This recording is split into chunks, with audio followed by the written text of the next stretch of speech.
안녕하세요. 오늘 두 번째 대군정에서 만나는 시간입니다.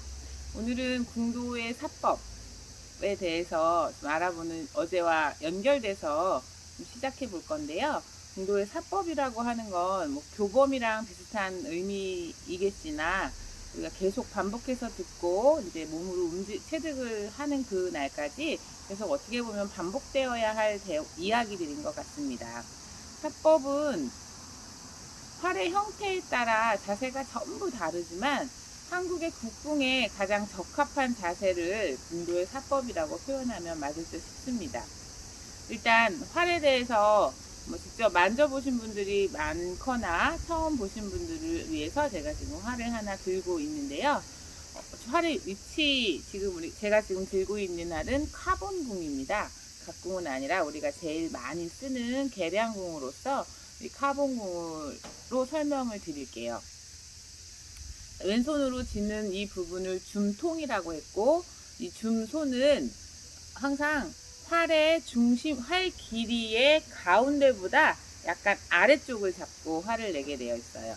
그리고 발짓이 활의 이 아랫장과 윗장의 밸런스 제일 중요하다고 했죠.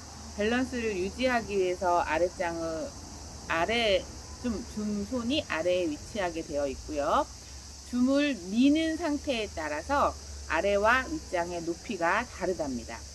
그리고 카본궁은 활을 만들 때 처음부터 아랫장이 낮게 제작을 하고 있습니다. 그렇게 낮게 제작되어 있으니까 활을 낼 때, 줌손을 밀 때 좀 이렇게 아랫장, 우리가 말하는 건 하장이라고 하는데요. 하장을 밀게 되어 있는데, 하장을 미는 이유를 찾아보니 화살을 띄워서 멀리 보낼 수 있게 하기 위해서 아래쪽을 민다고 합니다. 그리고 활의 줌손은 반바닥으로 밀어야 한다고 말씀을 드린 적이 있는데요. 반바닥이라고 하는 건 엄지의 뿌리 부분이라고 했어요. 이 부분으로 줌통을 미는 건데, 활체를 단단히 고정하고 팔에 힘을 쓰기 쉽게 하기 위해서 반바닥으로 밀어야 그 고정력이 뛰어나지는 걸 나중에 이제 하시다 보면 몸으로 체득하실 수 있으실 거라고 판단되어집니다. 그리고 줌손은 지금 보여지는 하삼지로 단단히 잡아야 하는 이유. 이 하삼지로 잡고 오른 검지와 엄지는 가볍게 위로 올려주는 건데요. 하삼지라고 하는 건 손가락 아래 하니까 손가락 제일 아래쪽부터 세 손가락을 말하는 거고, 활의 특성상 화살의 위치가 활의 중심에서 나가는 게 아니라 활의 오른쪽에서 나가기 때문에 발짓이 활의 중심선으로 출발할 수 있도록 하기 위해서 하삼지로 활을 지어 활의 줌손을 약간 대각선으로 틀어주어 화살이 활의 중심에서 발시될 수 있도록 하기 위해서 줌손을 하삼지로 단단히 잡아야 하는 이유가 되겠습니다. 활의 형태에 따라서 좀 사법이 다양하게 변화가 되고 있는데요. 우리 국궁은 엄지의 깍지를 이용해서 발시를 하기 때문에 화살이 활의 우측에서 위치해서 우측에 위치해야 화살이 떨어지지 않아요. 대부분 한국 활이나 몽고 활, 터키 활, 중국 활들은 대부분 이렇게 화살이 활에서 떨어지지 않게 활의 우측에 위치를 하고 있고요. 서양 활은 세 손가락의 관절로 활을 당기기 때문에 화살이 활의 좌측에 위치해야 한다고 합니다. 그리고 화살이 활에 올려지는 위치를 보면요. 국궁은 화살을 엄지손가락 위에, 저 화살 하나만 가지고 올게요.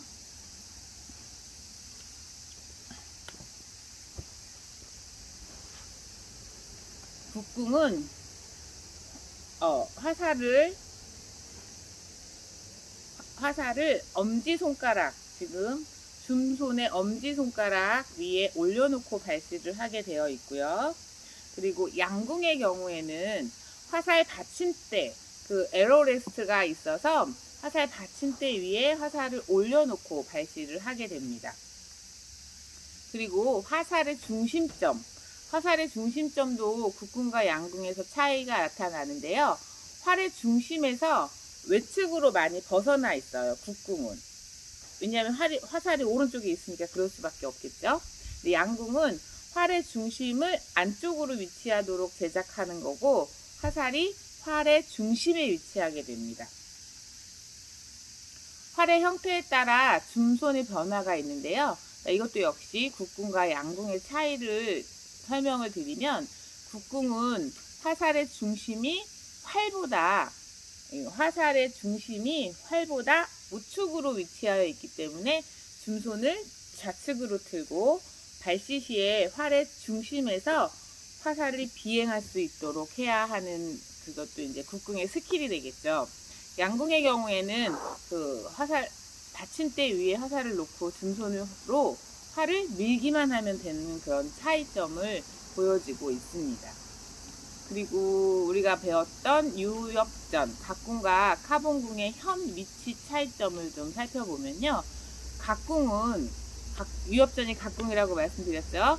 각궁은 활을 점화해서 올릴 때 자신의 줌손 형태에 따라서 현의 위치를 중심에서 우측으로 또는 적게 또는 많이 변화를 줄 수가 있어요. 그 점화하면서 내가 만들기에 따라서 다르다고 했으니까 그럴 수 있지만 카본궁 같은 경우, 이런 계량궁 같은 경우는 제작 시 자체부터 이 현이라는 게 이걸 말하는 거거든요.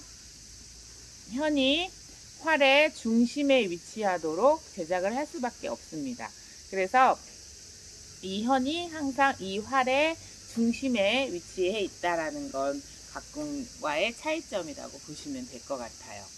또 화살의 비행 부분, 화살이 비행을 하면서 모든 화살은 발시시에 그러니까 활이 나갈 때 현이 손에서 떨어지면서 깍지의 바깥 방향으로 벗어났다가 다시 반대 방향으로 밀어주게 됩니다.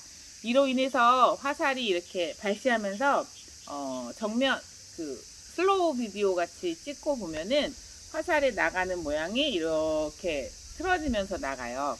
이런 상황이 반복되게 나타나게 되는데 이러한 현상을 파라독스 현상이라고 합니다. 이건 국궁이나 양궁이나 같은 단어로 그런 현상을 설명하고는 합니다. 또 화살이 다 똑같지 않다라는 것도 말씀을 드리는데요. 화살의 허리 힘을 측정하는데 한국은 전통적인 방법으로 화살의 무게로 허리 힘을 측정을 해요. 근데 세계적으로 공통적인 건 허리 힘이 바로 규격화되어 있는데요. 허리 힘 측정 기구를 사용해서 측정을 하면 약 1400에서 300 정도까지의 그 허리 힘 측정 표준 규격이 있다고 합니다. 화살촉의 무게에 따라서도 허리 힘이 많이 바뀌는데요. 화살촉은 이 화살 끝부분을 말씀드리는 거고요. 화살촉이 가벼우면 허리 힘이 강해지고 이 화살촉이 무거우면 이 힘에 의해서 허리 힘은 약해집니다. 같은 촉이라는 건 이 촉의 무게에도 화살의 길이에 따라 이 길이도 각자의 팔 길이에 맞춰서 다르게 선택을 하는데요. 화살의 길이에 따라서 허리 힘이 달라진다라는 거 말씀드리고요. 또 같은 무게의 화살이라도 굵기에 따라서 지금 화살의 굵기가 조금씩 아주 미세하게 차이가 나요. 굵기에 따라서도 허리 힘은 달라질 수 있다라는 걸 말씀드리고 싶습니다. 그리고 화살촉과 화살의 허리 힘은 매우 중요하기 때문에 우리가 활을 쏘는 가장 큰 목적이 정신수양도 있지만 또 관역을 마치는 그 쾌감이 아닐까요? 그 쾌감을 위해서 또는 그 승부욕을 위해서도 화살촉의 화살과 허리 힘은 굉장히 중요한데 화살의 이 총 무게의 변화에 따라 화살의 허리 힘에도 같은 변화가 생기죠. 이로 인해서 화살의 비행도 마찬가지로 달라지게 되는데 우리가 내가 쓰고자 하는 화살의 촉은 전부 무게가 동일해야 돼요. 그리고 화살이 촉이 무거워지면 허리 힘이 약해진다 그랬고요. 화살의 무게에 따라 화살의 굵기도 달라야 한다라는 걸 말씀드리겠습니다. 그리고 이제 오니 자리 측정에 대한 부분인데요. 오니 자리라는 것, 자, 오니는 이 화살의 시위에 걸 때 쓰는 부분을 오니라고 하고요. 오니 자리 위치에 따라 화살의 비행이 달라집니다. 오니 자리가 지금 오니 자리가 어디냐면 여기를 절피선이라고 하는데 보이실까요? 이 오니 자리가 활의 중심보다 위에 위치하는, 이게 지금 활의 중심이 여기라면 오니 자리가 그 위쪽에 있거든요. 이 원인은 오니 자리가 낮을 경우 중손 엄지를 화살이 치고 나가게 되고, 좌우 편차가 심하고 높을 경우는 화살이 나가질 않아요. 이 각도가 어느 중학생이 얘기를 하더라고요. 중학생 친구가 와서 내가 현재 위치하는 곳에서 화살을 쏠 때 관역이 145m 뒤에 있으니 아주 미세한 차이, 약 0.1mm의 위치만 달라져도 화살은 다르게 가지 않을까요? 라는 말을 하더라고요. 그러니까 저보다 생각이 깊은 중학생 친구를 며칠 전에 만났던 기억이 나는데요. 정말 그렇기 때문에 화살이 높고 짧고 오니 자리도 굉장히 중요하다라는 거를 말씀을 드릴게요. 근데 이것도 역시 내가 각자 개인마다 줌손을 어떻게 미는 방법에 따라서 오니 자리는 변할 수밖에 없다는 것도 말씀드립니다. 그리고 화살을 쭉 당겼다 그냥 놓는 게 아니라 항상 줌손을 짠다고 표현을 하거든요. 활체를 줌손을 그냥 이렇게 놓고 놓는 게 아니라 이렇게 약간 대각선으로 바깥 쪽으로 짠다고 표현을 하는데, 이 줌손을 짜는 이유도 분명히 있을 거예요. 활체를 튼튼히 잡고 멀리 보내기 위해서 짜는 것도 가장 큰 이유이기도 하고요.